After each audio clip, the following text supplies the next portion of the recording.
Hello students, आज के इस वीडियो में हम बात करेंगे कि हम चेंजेस के बारे में बताने के लिए अलग अलग वर्ब्स का प्रयोग कैसे करते हैं।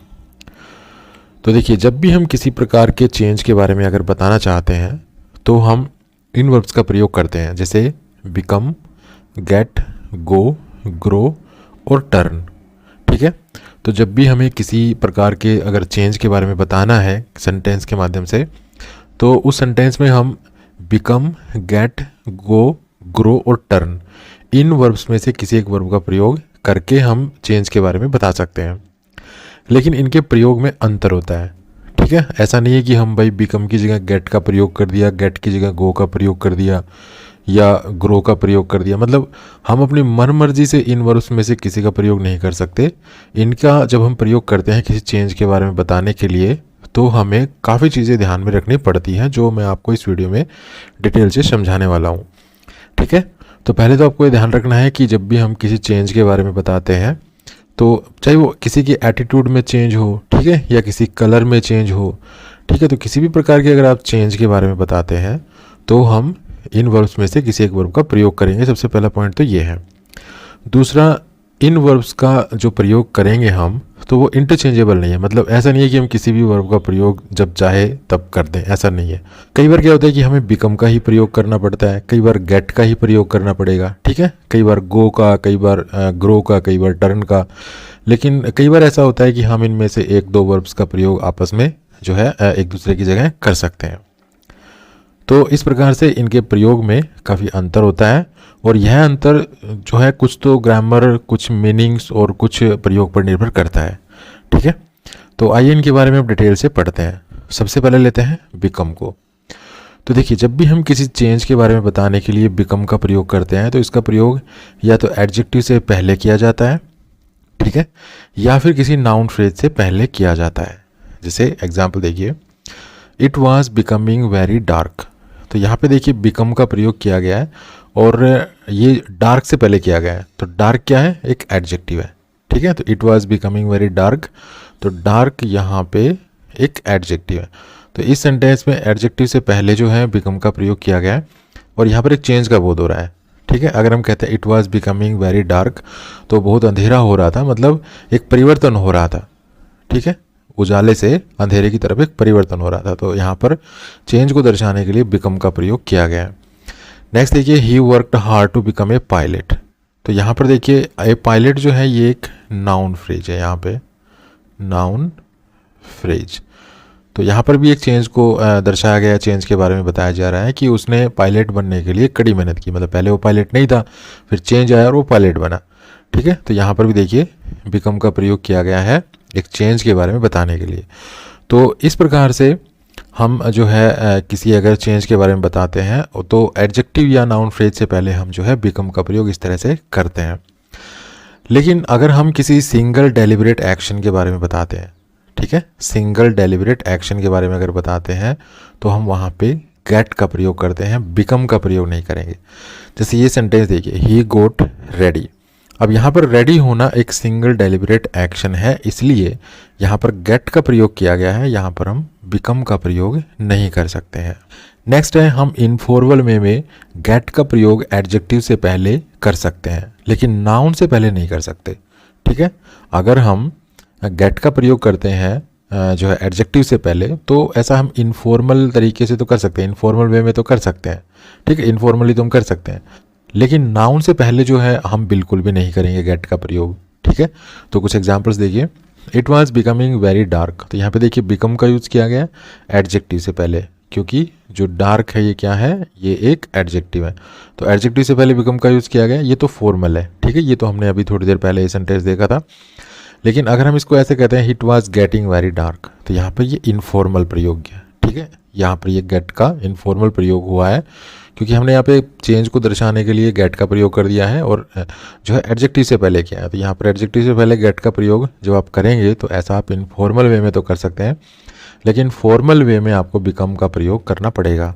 ठीक है, लेकिन इस सेंटेंस को देखिए, he worked hard to get a pilot. तो यहाँ पे देखिए ये एक नाउन फ्रेज है। तो मैंने आपको क्या बताया था कि नाउन फ्रेज से पहले हम बिकम का प्रयोग तो कर सकते हैं, जैसे हमने यहाँ पर इस स्लाइड में देखा था। देखिए यहाँ पर देखिए नाउन फ्रेज थी, तो इससे पहले बिकम का प्रयोग तो कर सकते हैं, लेकिन आप गेट का प्रयोग नहीं कर पाएंगे। ठीक है, तो ये सेंटेंस हो गया गलत। नेक्स्ट स्टेप, अगर आपको पास्ट पार्टिसिपल से पहले अगर कोई वर्ब यूज करनी है तो आप गेट यूज कर सकते हैं। मतलब गेट का प्रयोग आप पास्ट पार्टिसिपल से पहले कर सकते हैं किसी चेंज का बोध कराने के लिए। पास्ट पार्टिसिपल जैसे कि लॉस्ट हुआ, ब्रोकन हुआ, ड्रेस्ड हुआ, मैरिड हुआ। ठीक है, तो एक सेंटेंस लेते हैं, जैसे ही गोट मैरिड इन 2002। तो यहाँ पे देखिए मैरिड जो है ये एक पास्ट पार्टिसिपल है, पास्ट पार्टिसिपल है यहाँ पे। ठीक है, तो यहाँ पर देखिए गेट का प्रयोग किया गया है, यहाँ पर हम बिकम का प्रयोग नहीं कर सकते हैं। यहाँ पर आप ऐसे नहीं कर सकते हैं ही बिकेम मैरिड इन 2002। ठीक है, तो पास्ट पार्टिसिपल से पहले आपको गेट का प्रयोग करना है, बिकम का प्रयोग नहीं करना है। नेक्स्ट है, जब रंगों में बदलाव के बारे में आप बताना चाहते हैं तो गो का प्रयोग करें। ठीक है, तो जब भी हम कलर्स में अगर कोई चेंज दिखाना चाहते हैं तो हम गो का प्रयोग करते हैं। जैसे एग्जाम्पल देखिए, leaves on trees usually grow brown in autumn, अर्थात पेड़ों पर जो पत्तियां होती है वो आमतौर पर शरद ऋतु में ब्राउन हो जाती हैं। तो यहाँ पर देखिए एक कलर में चेंज के बारे में बताया गया है। ठीक है, पहले पत्तियों का रंग कुछ अलग होता है, लेकिन शरद ऋतु में वो क्या है, वो ब्राउन हो जाती है। नेक्स्ट देखिए, he went read with anger, तो यहाँ पर देखिए वो गुस्से से लाल हो गया। तो यहाँ पर भी एक कलर में चेंज के बारे में बताया गया है।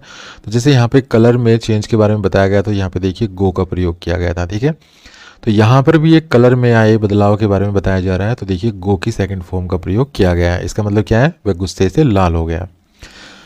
नेक्स्ट देखिए, she has gone pale due to her illness, अर्थात वो अपनी बीमारी के कारण पीली पड़ गई। तो इसका मतलब पहले पीली नहीं थी, वो बाद में पीली पड़ी।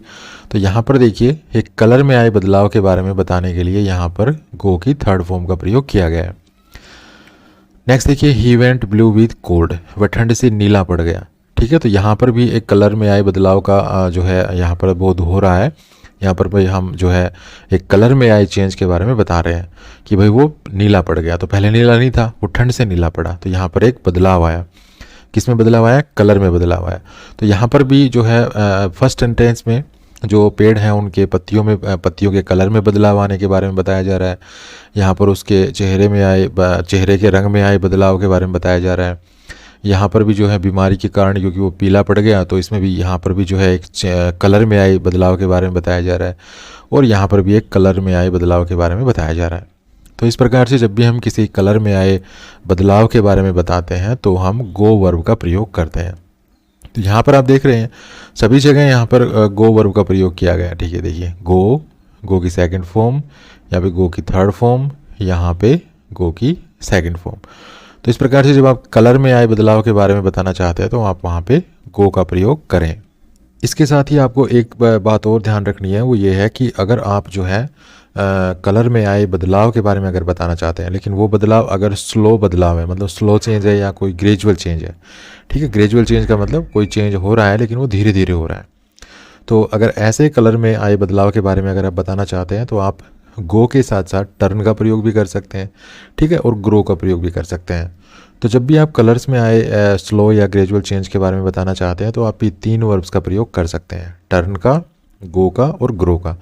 ठीक है, लेकिन अगर आप गो का प्रयोग करते हैं तो ये इनफॉर्मल माना जाता है। अगर आप और फॉर्मल बनना चाहते हैं, और फॉर्मल तरीके से अगर आप बदलाव के बारे में कलर्स में आए बदलाव के बारे में अगर बताना चाहते हैं तो आप टर्न या ग्रो का प्रयोग करेंगे।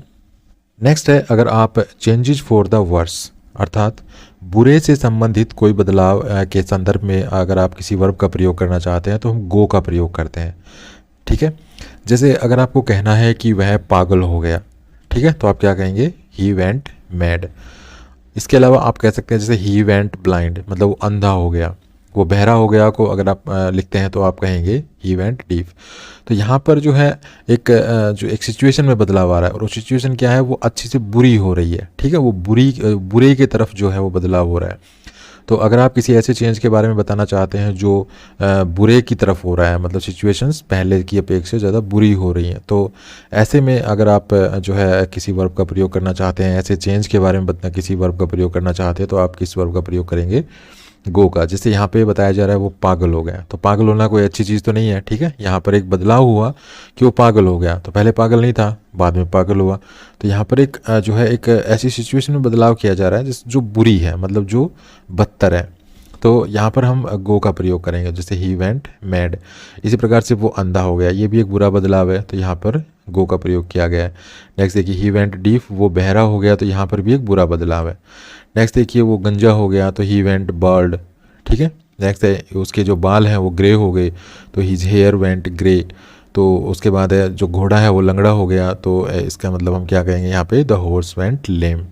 इसी प्रकार से the fan went wrong, the iron went rusty, the meat went bad, the cheese went mouldy, the milk went sour, ठीक है। The bread went stale, the tyres went flat. तो ये जितने भी बदलाव यहाँ पे बताए गए हैं, तो ये बदलाव जो है वो बुरे की तरफ हो रहे हैं, मतलब पहले अच्छी सिचुएशन की बुरे की तरफ। पहले अच्छी सिचुएशन थी, लेकिन जैसे अगर हम ये सेंटेंस लेते हैं, द टायर्स वेंट फ्लैट, मतलब पहले टायर फ्लैट नहीं थे, बाद में फ्लैट हो गए, तो पहले सिचुएशन ठीक ठाक थी, ठीक है ना, लेकिन बाद में उसमें बदलाव हुआ और वो सिचुएशन बुरी हो गई। यहाँ पर अगर हम देखते हैं, देखिए द फैन वेंट रॉन्ग, मतलब पंखा ख़राब हो गया, मतलब पहले पंखा ख़राब नहीं था, लेकिन उसमें बदलाव आया सिचुएशन में, और वो बदलाव किस तरफ हुआ, बुरे की तरफ हुआ।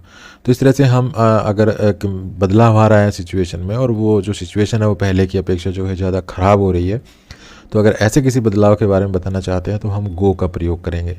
ऐसे में जो गो वर्ब है, इसके बाद हम कोई ना कोई एडजेक्टिव यूज़ करते हैं, आपको इस चीज़ का भी ध्यान रखना है। तो यहाँ पे देखिए मैड एडजेक्टिव है, बाल्ड एडजेक्टिव है, रॉन्ग एडजेक्टिव है, ठीक है, ये एडजेक्टिव देखिए, रस्टी बैड एडजेक्टिव है, ये एडजेक्टिव है, ये भी एडजेक्टिव है, यहाँ पर ये एडजेक्टिव है, ये एडजेक्टिव है, यहाँ पर ब्लाइंड एडजेक्टिव है, इसी प्रकार से ग्रे, डीफ, ठीक है, लेम, ये सारे एडजेक्टिव्स हैं, ठीक है। तो अगर आप बुरे की तरफ अगर कोई बदलाव दिखाना चाहते हैं, तो इस तरह से हम गो वर्ब के बाद हम किसी एडजेक्टिव का प्रयोग करते हैं। लेकिन अगर आप ये एडजेक्टिव है, देखिए ओल्ड, टायर्ड, इल, तो ये जो एडजेक्टिव है, अगर आप इन एडजेक्टिव्स का प्रयोग करते हैं और फिर जो है बुरे की तरफ किसी बदलाव को अगर ले जाते हैं, किसी बदलाव के बारे में बताना चाहते हैं, जैसे हमने इन सेंटेंसेस में बताया है, तो इन एडजेक्टिव के साथ आपको ध्यान रखना है, इनके साथ गो का प्रयोग नहीं करेंगे, इनके साथ हम गेट का प्रयोग करेंगे, ठीक है।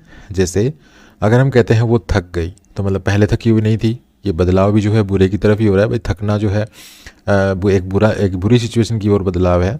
तो यहाँ पर हम क्या कहेंगे, सी गोट टायर्ड, ठीक है। हम यहाँ पे गो टायर्ड नहीं करेंगे, मतलब हम यहाँ पे गो वर्ब यूज नहीं करेंगे, हम ऐसे नहीं कहेंगे सी वेंट टायर्ड, ठीक है। ऐसे अगर हम कहते हैं तो ये सेंटेंस गलत होगा, ठीक है। तो ये जो एडजेक्टिव्स आपको ध्यान रखने हैं, अगर आप बुरे की तरफ किसी बदलाव को दिखाना चाहते हैं और इन एडजेक्टिव्स में से किसी एडजेक्टिव का प्रयोग अगर करते हैं, तो आपको गो का यूज़ नहीं करना है, ठीक है, फिर आपको गेट का यूज़ करना है। आई होप आप समझ गए होंगे इस चीज़ को। उसके बाद हम चेंज के बारे में बताने के लिए कम वर्ब का भी प्रयोग करते हैं, लेकिन बदलाव का बोध करने के लिए हम जो कम का प्रयोग करते हैं, ये कुछ फिक्स्ड एक्सप्रेशंस में ही किया जाता है। जैसे वो फिक्स्ड एक्सप्रेशन, जैसे कम ट्रू या कम राइट। जैसे कुछ एग्जांपल लेते हैं, जैसे her dreams have come true, उसके सपने सच हो गए। My dreams will come true one day, मेरे सपने एक दिन सच होंगे। May all your wishes come true one day, आपकी सभी इच्छाएं एक दिन पूरी हों। Everything will come right in the end, अंत में सब कुछ ठीक हो जाएगा। तो इन सभी सेंटेंसेस में देखिए ये दोनों एक्सप्रेशंस जो है यूज़ की गई हैं। यहाँ पर देखिए कम ट्रू, ठीक है, यहाँ पर भी कम ट्रू का प्रयोग किया गया है, यहाँ पर भी कम ट्रू का प्रयोग किया गया है, और यहाँ पर कम राइट का प्रयोग किया गया है। तो जैसे हम पहला एग्जांपल लेते हैं, हर ड्रीम्स हैव कम ट्रू, उसके सपने सच हो गए, मतलब पहले सच नहीं हुए थे, उसके बाद बदलाव आया सिचुएशन में और उसके सपने सच हो गए। तो यहाँ पर भी एक बदलाव का जो है बोध हो रहा है, और ऐसे बदलाव के लिए हमने यहाँ पे ये फ्रेज यूज़ की है। तो कुछ फिक्स्ड एक्सप्रेशंस होती हैं, जैसे ये दोनों एक्सप्रेशन है, ये फिक्स्ड एक्सप्रेशंस हैं, तो इनमें हम कम का प्रयोग भी करते हैं एक बदलाव के बारे में दर्शाने के लिए। उसके बाद है, अगर हमें किसी मेंटल स्टेट या एटीट्यूड में होने वाले बदलावों के बारे में अगर बताना हो, तो हम कम प्लस इन्फिनेटिव का प्रयोग करते हैं, ठीक है। कम वर्ब यूज़ करेंगे और उसके बाद एक इन्फिनेटिव का प्रयोग करेंगे। जैसे एग्जांपल देखिए, I come to realise that I had lost the way. तो इस सेंटेंस में मेरी जो मेंटल स्टेट है उसमें आए बदलाव के बारे में बताया जा रहा है। तो यहाँ पर देखिए कम वर्ब के बाद एक इन्फिनेटिव का प्रयोग किया गया है, ठीक है। तो जब भी हम अपनी मेंटल स्टेट या एटीट्यूड में आए बदलाव के बारे में अगर बताना चाहते हैं तो इस तरह से हम कम वर्ब यूज़ करेंगे और उसके बाद एक इन्फिनेटिव यूज़ करेंगे। कुछ और एग्जांपल्स देखते हैं, जैसे at last he came to regret his decision. अब यहाँ पर उसका जो एटीट्यूड है, उसकी मेंटल स्टेट है, उसमें आए बदलाव के बारे में बताया जा रहा है और इस सेंटेंस का अर्थ है आखिरकार उसे अपने फैसले पर पछतावा हुआ। मतलब पहले उसने कोई फैसला ले लिया और उसके बाद एक सिचुएशन में बदलाव आया। किस सिचुएशन में बदलाव नहीं कहेंगे हम यहाँ पे, उसकी मेंटल स्टेट या उसके एटीट्यूड में बदलाव कहेंगे, क्योंकि जो है आखिरकार उसने एक फ़ैसला लिया था, उसके फैसले के बाद उसमें उसे पछतावा हुआ अपने फैसले पर, तो उसके मेंटल स्टेट में बदलाव आ रहा है। ठीक है, तो यहाँ पर एक मेंटल स्टेट में आए बदलाव के बारे में बताया जा रहा है। तो यहाँ पर देखिए कम के बाद एक इन्फिनेटिव का प्रयोग किया जा रहा है। तो इस प्रकार से हम मेंटल स्टेट या एटीट्यूड में आए बदलाव के बारे में बताने के लिए कम प्लस इन्फिनेटिव का प्रयोग करते हैं। उसके बाद है ग्रो वर्ब का प्रयोग हम स्लो या ग्रेजुअल चेंजेस के बारे में बताने के लिए एडजेक्टिव से पहले करते हैं। ऐसे में इसका प्रयोग गेट और गो से भी ज़्यादा फॉर्मल होता है। जैसे एग्जाम्पल देखिए, यू हैव ग्रोन ओल्ड, तुम बूढ़े हो गए हो। The leaves have grown yellow, पत्तियाँ पीली पड़ गई हैं या पत्तियाँ पीली हो गई हैं। You have grown very weak, तुम बहुत कमज़ोर हो गए हो। दे हैव ग्रोन रिच, वो अमीर हो गए हैं। तो यहाँ पर क्या हो रहा है, इन सभी सेंटेंसेस में एक ऐसे बदलाव के बारे में हम बता रहे हैं जो बदलाव या जो चेंज बहुत ही स्लो या ग्रेजुअल है। देखिए पहले सेंटेंस को लेते हैं। अगर हम कहते हैं यू हैव ग्रोन ओल्ड, मतलब तुम बूढ़े हो गए हो, तो अगर हम कहते हैं तुम बूढ़े हो गए हो, तो बूढ़ा होना जो है एक ग्रेजुअल चेंज है, ठीक है, एक स्लो चेंज है। कोई व्यक्ति एकदम से बूढ़ा नहीं होता है, ठीक है। तो यहाँ पर एक स्लो चेंज के बारे में बताया गया, तो यहाँ पर ग्रो वर्ब का प्रयोग किया गया है। ग्रो के बाद एडजेक्टिव का प्रयोग किया गया, तो ग्रो प्लस एडजेक्टिव, ठीक है। इसका प्रयोग हम कब करेंगे, जो हमें किसी स्लो या ग्रेजुअल चेंज के बारे में बताना हो। दूसरा एग्जांपल है the leaves have grown yellow.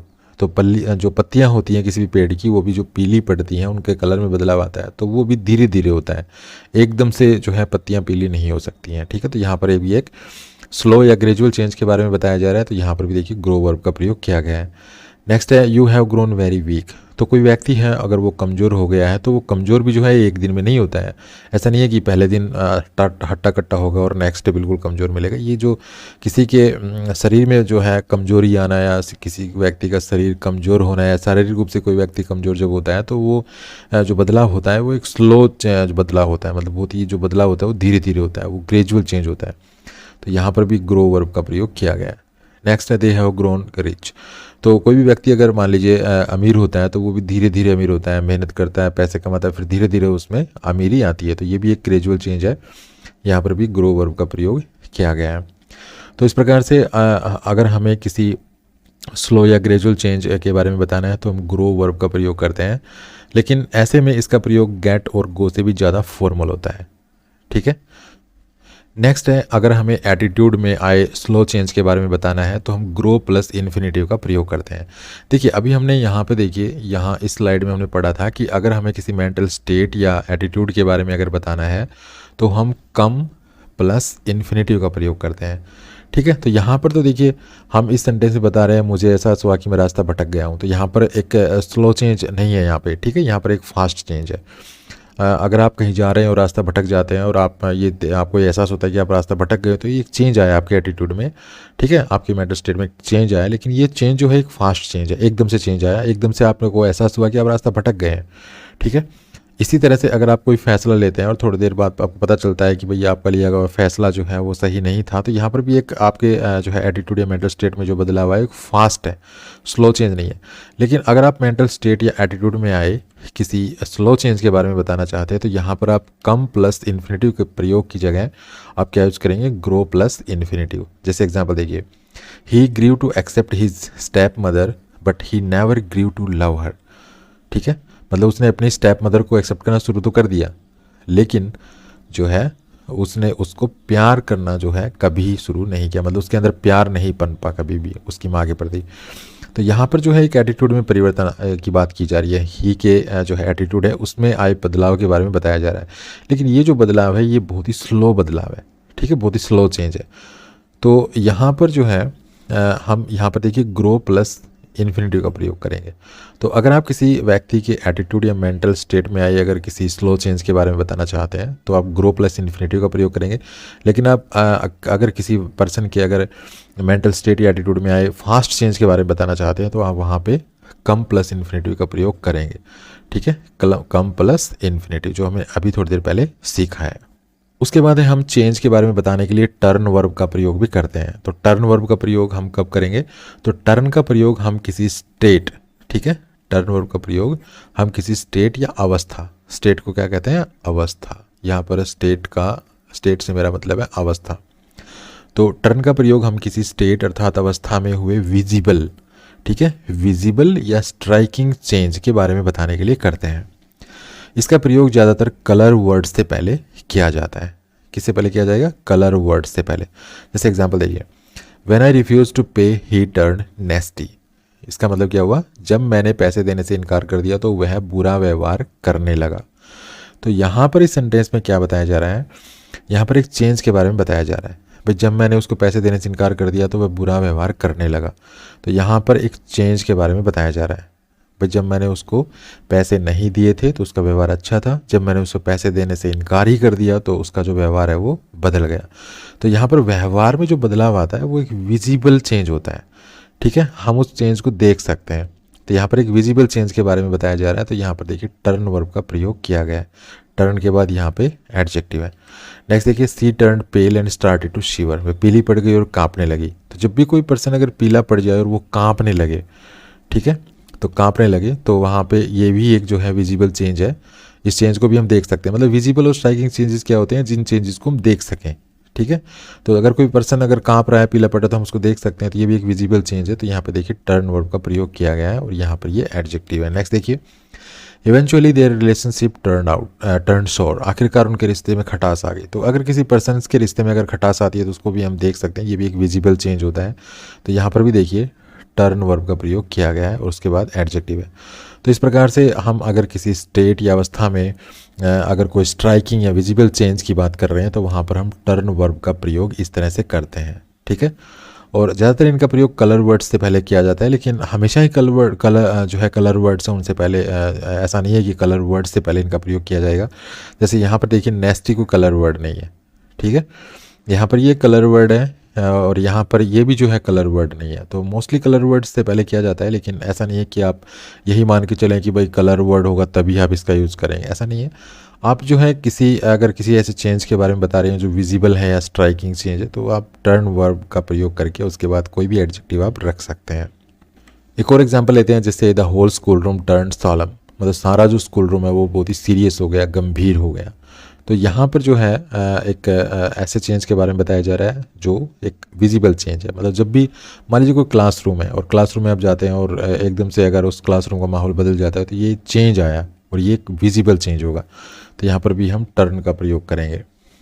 एक और एग्जांपल लेते हैं, जैसे when he heard the news he turned red. जब उसने खबर सुनी तो उसका चेहरा लाल हो गया। तो ये भी जो है एक विजिबल चेंज है। तो यहाँ पर भी देखिए टर्न वर्ब के बाद एक एडजेक्टिव का प्रयोग किया गया है। तो इस तरह से अगर आप किसी स्टेट में आए विजिबल चेंज या स्ट्राइकिंग चेंज के बारे में बताना चाहते हैं तो आप इस प्रकार से टर्न वर्ब यूज़ करें और उसके बाद आप जो है किसी एडजेक्टिव का प्रयोग करें।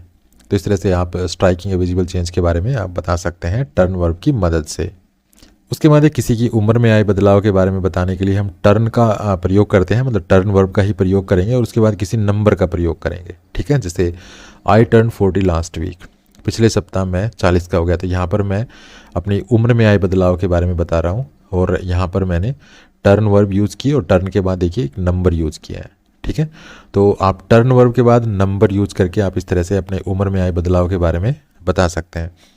इसी प्रकार से आप समय में आए बदलाव के बारे में बताने के लिए टर्न वर्ब का प्रयोग कर सकते हैं। लेकिन ऐसे में आपको टर्न के बाद फिर टाइम यूज़ करना होगा। ठीक है, कौन सा टाइम? घड़ी का टाइम। जैसे it has just turn 8 o'clock। ठीक है, तो यहाँ पर मैं समय में आए बदलाव के बारे में बता रहा हूँ और टर्न वर्ब मैंने यूज़ की और उसके बाद देखिए ये एक टाइम है। और कैसा टाइम है? एक घड़ी का पॉइंट है। घड़ी जो होती है, जैसे घड़ी में हम टाइम देखते हैं तो घड़ी का टाइम है ये। तो इस तरह से अगर आप अपनी उम्र में आए बदलाव के बारे में बताना चाहते हैं तो आप टर्न वर्ब यूज़ कीजिए। टर्न के बाद कोई नंबर यूज़ कर लीजिए, मतलब आप कितनी उम्र के हो गए वो बताना है। उसके बाद अगर आप जो है समय में बदलाव की बात कर रहे हैं तो टर्न वर्ब यूज़ कीजिए और उसके बाद आप टाइम, घड़ी का जो टाइम है वो यूज़ कर सकते हैं इस प्रकार से। नेक्स्ट है, अगर हमें नाउन से पहले टर्न वर्ब यूज़ करनी है तो फिर हम टर्न इनटू का प्रयोग करते हैं। जैसे एग्जांपल देखिए, ही टर्न इनटू ए मॉन्स्टर, वह एक राक्षस में बदल गया। तो यहाँ पर देखिए टर्न वर्ब का यूज हुआ है, लेकिन टर्न का प्रयोग हम किससे पहले कर रहे हैं, एक नाउन से पहले कर रहे हैं।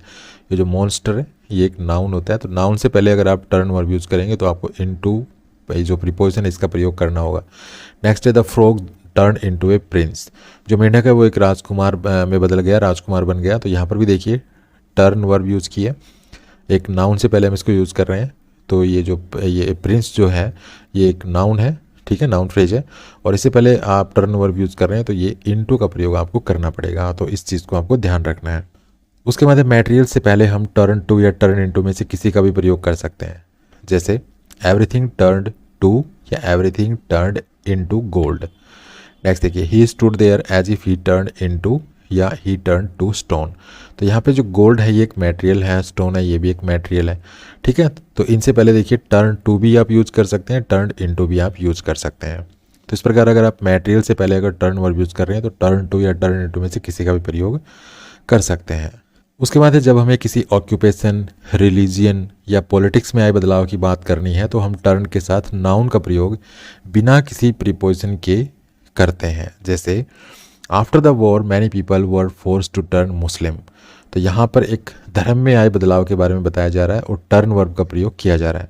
तो धर्म में आए बदलाव के बारे में बताने के लिए टर्न वर्ब का यहाँ पे प्रयोग अगर किया गया है तो आपको प्रीपोजिशन यूज़ नहीं करनी है, तो यहाँ पर आप टर्न इनटू या टर्न टू यूज़ नहीं करेंगे, ठीक है। ये काफ़ी इंपॉर्टेंट रूल है जो आपको याद रखना है।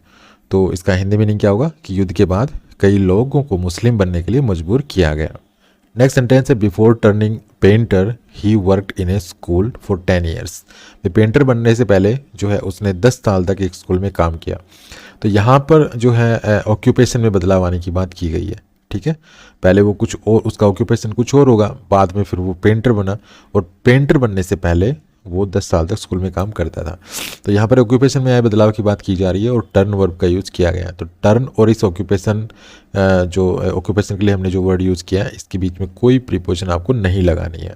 उसके बाद चेंज को शो करने के लिए हम कई बार फॉल वर्ब का भी प्रयोग करते हैं, ठीक है। लेकिन इसका प्रयोग जो है कुछ फ्रेजेस में किया जाता है, जैसे fall ill, fall in love, fall asleep. उसके बाद कुछ वर्ब्स ऐसी होती हैं जो ईएन पे समाप्त होती हैं, ठीक है। तो इन वर्ब्स का प्रयोग भी जो है चेंज का बोध कराने के लिए हम कर सकते हैं। ऐसे में इनका अर्थ जो है वो होता है गेट मोर, ठीक है, गेट मोर या मेक मोर। जैसे एग्जांपल देखिए, the workers are widening the road, मतलब मजदूर जो है वो सड़क को चौड़ी कर रहे हैं। तो यहाँ पर ये देखिए एक वर्ब है वाइडन, वाइडन। तो यहाँ पर ये जो वर्ब है ये चेंज का बोध करा रही है, ठीक है। तो इस तरह से कुछ वर्ब्स ऐसी होती है जिनके लास्ट में ईएन होता है, जैसे यहाँ भी इसके लास्ट में ईएन है।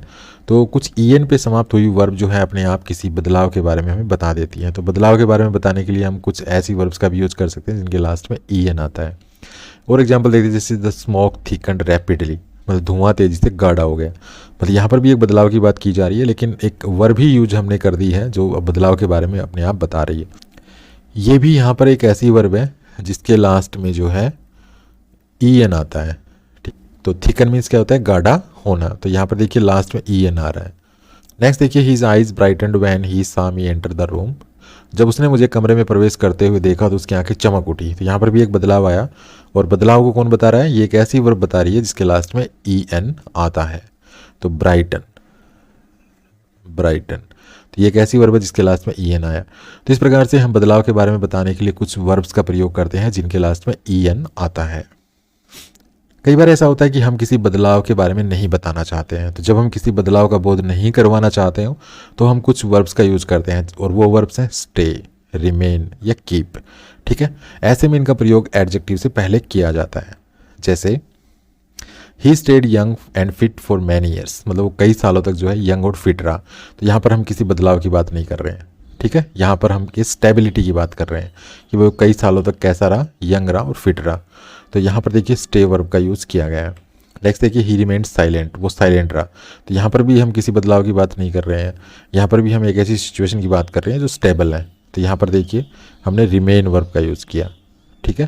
तो इस तरह से हम अगर किसी बदलाव के बारे में नहीं बताना चाहते, हम किसी स्टेबिलिटी के बारे में बताना चाहते हैं तो हम वहाँ पे स्टे वर्ब का यूज़ कर सकते हैं, रिमेन का यूज़ कर सकते हैं, कीप का यूज़ कर सकते हैं। स्टे और रिमेन का प्रयोग कई बार नाउन फ्रेज से पहले भी किया जाता है, जैसे promise that you will always stay my friend. तो यहाँ पे देखिए स्टे वर्ब का प्रयोग किया गया और यहाँ पर माई फ्रेंड एक नाउन फ्रेज है। ठीक है, तो यहाँ पर भी हम किसी बदलाव की बात नहीं कर रहे हैं, लेकिन हम स्टे या रिमेन का प्रयोग जो है इस तरह से बदलाव ना दिखाने के लिए नाउन फ्रेज से पहले भी कर सकते हैं, जहाँ पर यह इस सेंटेंस में किया गया है। तो कैसा लगा ये वीडियो? अगर वीडियो आपको अच्छा लगा तो प्लीज़ को लाइक कीजिए, शेयर कीजिए, चैनल को सब्सक्राइब करना ना भूलें। Thanks for watching this video. Happy learning. Bye bye.